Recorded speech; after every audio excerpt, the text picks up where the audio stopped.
Le village avait un foyer construit en banco. Mais depuis 1997, date à laquelle la crise s'est accentuée dans le département, il y avait un cantonnement militaire qui avait occupé le foyer. Depuis lors, les jeunes ne savaient pas où se divertir. Des fois même, ils allaient danser dans les salles de classe. Des fois même, ils ont des problèmes avec le directeur. Depuis très longtemps, ils avaient même cherché, avec leurs propres moyens, de l'achever, mais en vain, jusqu'au moment où le conseil départemental vient au secours. Voilà pourquoi tout le village était vraiment satisfait de l'action du conseil.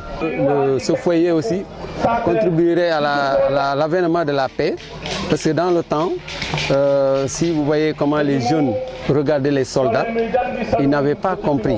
Pour eux, c'est des gens qui ne les aiment pas. Pourquoi ils ont occupé leur foyer? Ils ne savaient pas là où danser. Des fois même quand ils dansaient ici au niveau de l'école, des fois la manière dont ils se dépassaient avec les militaires, bon, ils avaient une haine contre eux.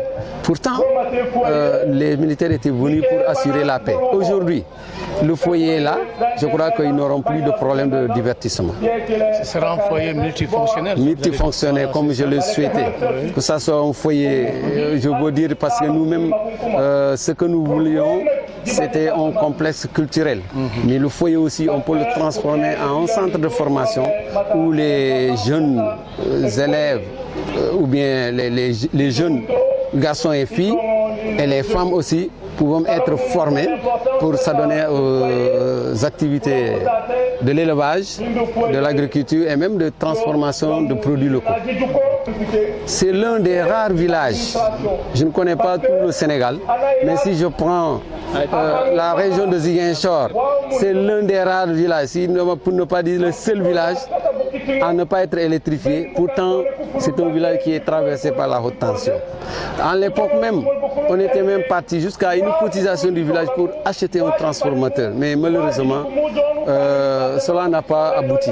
Vraiment, comme j'ai dit, dans le village, l'éclairage se fait par des lampes à pétrole ou bien des bougies. Or, il y a beaucoup d'élèves ici. Il y a le collège et l'élémentaire. Cela influe négativement sur les résultats scolaires. J'avais même dit que, et même pour la communication, le réseau est très instable. Ça cause des désagréments au niveau des populations. L'Internet n'est pas d'actualité.